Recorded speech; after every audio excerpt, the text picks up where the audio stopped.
Salut à tous et bienvenue sur ma chaîne, moi c'est Farouk et sur cette chaîne je vais vous apprendre à programmer en Swift. Alors qu'est-ce que c'est le Swift? Swift c'est le langage de programmation d'Apple, il a été lancé en 2014 et il est là pour remplacer l'ancien langage de programmation d'Apple qui était l'Objective-C. Swift se veut plus rapide, plus fluide et plus facile d'utilisation. Apple a pour ambition qu'un plus grand nombre de personnes se mettent à programmer à travers le monde et créent des applications. Donc dans cette toute première vidéo, on va commencer tout doucement avec une application toute simple Hello World qui permettra à son utilisateur de faire apparaître sur son écran un message lorsqu'il appuiera sur un bouton. Donc si vous êtes prêts pour créer votre toute première application iOS, c'est maintenant que ça se passe, c'est parti. Lancer Xcode est fait, créer un nouveau projet Xcode. Ensuite, vous laissez Single View App, vous allez juste cliquer sur Next, comme ça, et maintenant vous allez donner un nom à votre application. Donc moi je vais l'appeler Hello World. Pour le reste, vous ne touchez à rien et vous faites Next. Vous l'enregistrez sur votre Mac et là on arrive sur l'interface Xcode. On va changer le simulateur à iPhone X, c'est le modèle sur lequel on va travailler. Et vous allez lancer le simulateur une première fois, histoire de voir si on obtient bien un écran blanc, ce qui veut dire que tout va bien jusque-là. C'est une vérif que je fais à chaque fois que je commence un projet, d'accord? Là, on se dirige dans Main Storyboard, qui est l'interface utilisateur, c'est là où on va créer le design de notre application. Donc, avant toute chose, on se replace sur une vue d'iPhone X, voilà. Maintenant, on va changer la couleur de l'arrière-plan, moi je vais mettre du turquoise. Et maintenant, vous allez chercher un bouton, et vous allez le placer au centre de notre vue. Pour changer le titre, soit vous double-cliquez dessus, soit vous changez le titre à droite. Donc on va mettre Hello World, Entrée, vous recliquez dessus et maintenant on va customiser notre bouton. Voilà. Donc je vais mettre la couleur en jaune et je vais changer la taille de la police à 25. Et je vais mettre le style à bold, histoire que le bouton soit bien visible. Une fois ces changements faits, vous allez voir que le bouton est beaucoup trop petit. Et donc vous appuyez dessus, vous faites commande égale, et là le bouton prendra la taille de notre titre. Voilà, Hello World. On peut lancer le simulateur une première fois, voir si on obtient bien notre interface utilisateur et non l'écran blanc, donc ce qui est le cas. Par contre, quand j'appuie sur Hello World, rien ne se produit, car aucun code n'est lié. Pour cela, on se dirige dans View Controller, qui est la partie code. On va faire appel à @ibaction, qui est un moyen de relier du code, une action, à un objet dans l'interface. Donc ibaction func pour fonction. Ensuite, showMessage, c'est le titre de notre fonction. Et entre parenthèses, les paramètres dont on a besoin pour la fonction. Dans notre cas, il nous faut un bouton. Voilà. Ensuite, on crée la fenêtre à l'aide de Alert Controller. Voilà, UI Alert Controller. Ensuite, on lui donne un titre, Hello World par exemple, message. Je vais dire welcome, bienvenue. Vous pouvez même rajouter des emojis. Vous faites CTRL, commande espace.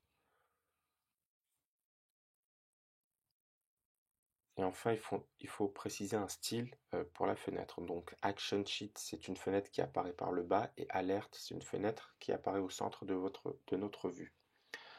Enfin, on va lui octroyer un bouton OK qui nous permettra de quitter cette fenêtre. Voilà, donc à l'aide de UI Alert Action.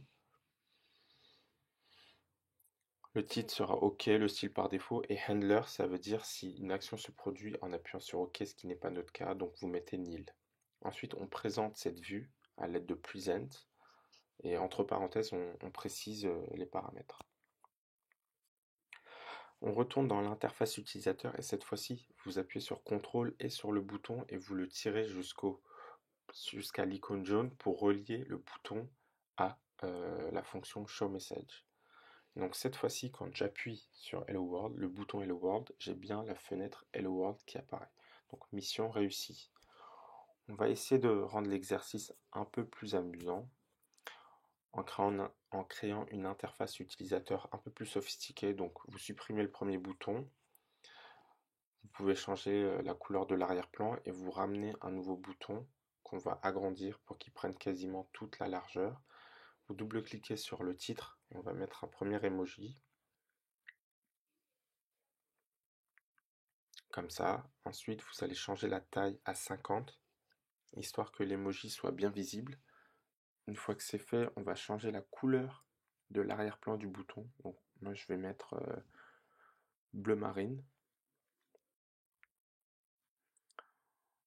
Pour gagner du temps, vous faites commande C, commande V, qui est un copier-coller.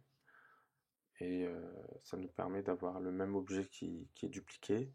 Donc là, on va mettre une tête de chien et on va changer la couleur de l'arrière-plan. Donc vous avez soit en appuyant à droite une liste de couleurs, ou sinon vous appuyez carrément sur ça, et là vous avez d'autres options de couleurs. Donc là j'ai mis du magenta. On va recopier-coller pour avoir notre troisième bouton. Voilà. Donc cette fois-ci, je vais mettre une baleine. Voilà. Je vais changer sa couleur. Je vais mettre du orange. Comme ça.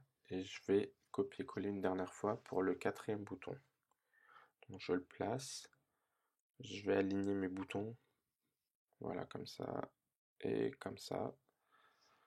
Je vais changer la couleur en rouge pour le dernier bouton. Et l'emoji, je vais mettre une abeille. Où est-ce qu'elle est? Elle est là. Voilà, donc là on a terminé notre interface utilisateur, notre design. Maintenant il faut relier les boutons à l'action Show Message, un par un. Donc CTRL et vous appuyez sur le bouton et vous tirez jusqu'en haut. Voilà, on fait ça pour chaque bouton. Une fois que c'est fait, on a terminé. Voilà, là on va lancer le simulateur et voir si tout fonctionne correctement.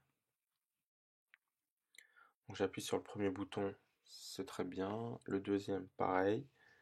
Le troisième et enfin le dernier, tout fonctionne à merveille. Bon bah, mission réussie pour nous, pour ce premier tuto. J'espère que cette toute première vidéo vous a plu. N'hésitez pas à lui mettre un like.